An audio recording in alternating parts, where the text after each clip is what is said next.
So you're thinking about joining the military, but you don't know if you qualify because of your medical history or maybe even your criminal background. Well, stick around because today I'm going to be sharing what I did to give my waivers the highest likelihood of getting approved.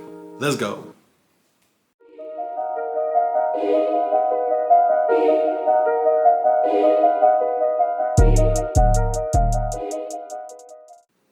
What's going on YouTube? It's your boy Joe the Juggernaut, and today I'm going to be talking about waivers when enlisting into the military. If you're new to the channel, a little background on me. I am 39 years old and I just enlisted into the Texas Army National Guard back in April of 2024. So before we get started though, I did want to share that the opinions expressed in this video are mine and mine alone. They do not represent the Texas Army National Guard, the Department of Defense, the Department of the Army, or any other government entity whatsoever. So let's get started. So for today, I'm going to be sharing 3 tips that I think were critical in getting my waiver process done as quickly as possible. So the first tip that I have for you today is to make sure that you're as transparent and upfront as possible with your recruiter. So you may have some relatives that might have joined the military maybe 5, 10, 15, 20 years ago, and they might have gone into the process telling you like, hey, just don't say anything, right? Keep your mouth shut and just go through the process. So that doesn't necessarily quite work today. Today, the military uses a system that's called MHS Genesis. It's an online medical database of all of the medical records across the country for any providers that participate in the actual program, which is a lot. So what MHS Genesis does is share your medical records with MEPS when you're processing into the military. So you might ask like, well, how are they gonna know? When you go to MEPS, or before you go to MEPS, you actually sign a medical release form that is allowing MEPS to pull your medical records. So that means that any hospital visit, emergency room, surgery, anything to that effect that you might have had throughout your life is actually going to be on file. So some people, even at my age, 35 and up, are saying, well, they can't possibly know about me having asthma when I was 7 years old. Wrong. It's in the medical records, in the database, it's going to be there, it's going to pop up. So again, going back to my original tip, be as honest and upfront as possible with your recruiter, because they are going to be the experts to get all the documentation that you need to actually process your waiver. So as you're going through the screening process with your recruiter, make sure that you're sharing anything important that happened to you. So this could be, again, any surgeries that you had, broken bones, anything you might have been hospitalized for, history of anxiety, depression that you got treatment for, asthma, anything and everything, again, that is pretty critical or significant to your medical records. Make sure that you're sharing that. Even if you were prescribed medication but maybe never got it filled, you still want to be, again, as honest and upfront as possible to just make your process go a lot quicker. We don't want any surprises when you go to MEPS. Your recruiter's just going to get super upset.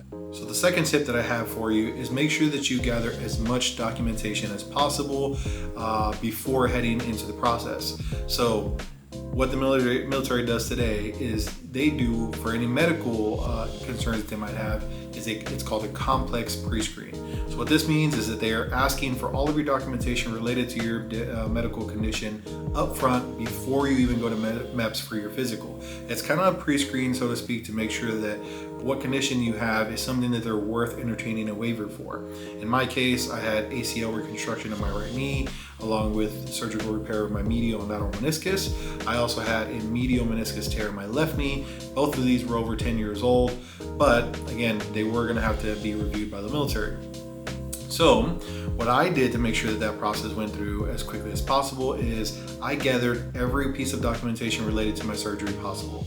So we're talking about pre and post-op paperwork, and this is all going to be by the surgeon that did your surgery.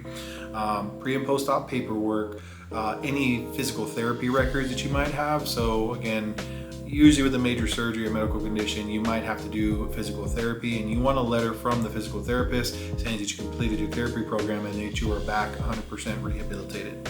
So get those records. I also took the liberty of scheduling an appointment with my orthopedist and having a fit for duty evaluation. And so I did ask the doctor's office, can you do this for me? They agreed. So they actually took x-rays of my knee, And did an independent evaluation to make sure that my range of motion was fine, that I didn't have any pain or swelling. They asked me a bunch of questions about my physical limitations, things that I've been doing, all of this to make sure that the doctor could sign up and say that I was fit for duty. So at the end of the visit, my doctor did complete a letter saying that he examined me, what he did, what he found, and that he has no concerns about me joining the military. So I got all this documentation over to my recruiter. When we did the complex pre-screen, we submitted all that documentation. I was ready to go. So normally the recruiter's gonna ask you for this information. It could take you days, weeks, sometimes even months to get this documentation from your physician. I did all of this before I even met with my recruiter, knowing that this was gonna be something that they might need. So as I mentioned, all this information is for pre-screens. You're going to submit that beforehand. MEPS is going to evaluate it, present that to your branch of service, and then say, hey, we're clear to process. That means that you can actually get scheduled a time to go to MEPS to conduct your normal physical, which I talked about in the previous video. If you're interested about the MEPS experience, go check that out. Once you submit all the documentation to MEPS and they approve your pre-screen and you're set for a physical, you will get to do the normal physical, and then at that point, as long as there's no other disqualifying conditions, more than likely you will be flagged for a consult. So what this means is that the military and the branch of service that you're going to get into is going to ask that you see their independent physician to do their own evaluation. And so again, me submitting all this documentation beforehand just pretty much gives a solid medical opinion about my ability to serve. Now the independent contractor that the military uses is going to go back and cross-reference that documentation. Now keep in mind that pre-screen from the time that we submitted it to the time I heard back was about 32 days. Once we sent off the consult took probably another 2 or 3 weeks. So in total, to get my knee waiver approved, it took about 45 days, maybe a little bit longer, give or take. In general, that's pretty quick. When I was looking into Reddit feeds for the Air Force, they were taking about 8 months for ACL waivers at the time that I was looking. Could be longer, could be less now, but that's pretty significant difference. Now, I also had a moral waiver that I had to process. And so back in the mid-2000s, I was arrested for obstruction of highway. So it was a suspicion of DWI, but I did not get charged with a DWI, and I had to gather that documentation as well.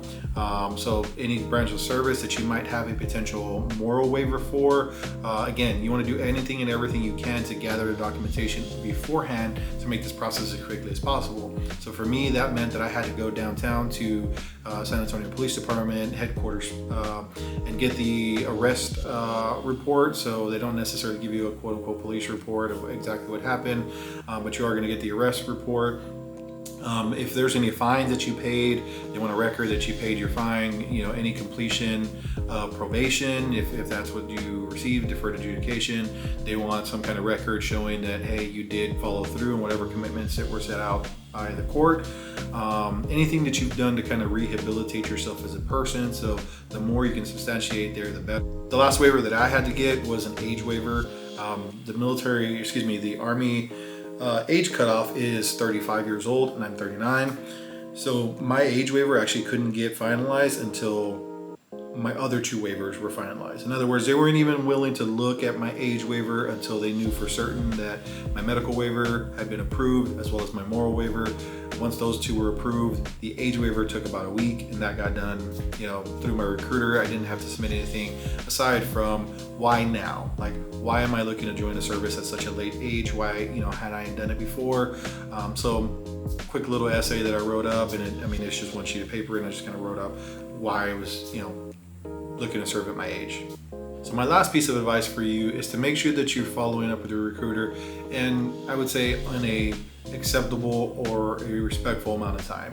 So understand that waivers take time, right? And so you texting or calling your recruiter every day, like, hey, did you get an update? Did you get an update? Did you get an update? All that's going to do is annoy them, and they're probably going to ignore you. So know that at very minimum, most branches of service to process many of the waivers, it's going to take a minimum of at least 30 days. And so this includes the pre-screen process, right? So if I were you, I would definitely give your recruiter, ask them like, how long are waivers taking right now? Because they're gonna know, right? They send people to MEPS all the time. So they'll be able to tell you, hey, waivers are taking about 30 to 60 days, which is what my recruiter told me. He said literally they're processing about 30 to 60 days right now, so a month or two. And so again, he was right on the money, but ask your recruiter, right? Check in with them. How long is it taking? Cool. If he says 45 days, then you follow up within about 45 days, right? Respectfully, hey, just checking in. Want to make sure everything's going as smoothly as possible. Do you need anything from me? Most of the time, recruiters say, no, we're just waiting. And then I would say, don't follow up in less than a week, right? If they're telling you it should take about 45 days, give it the 45 days, check in, do you need anything? And then maybe follow up 7 to 10 days after that. Hey, just following up, want to make sure we're still good. Let me know if you need anything. That's what I did.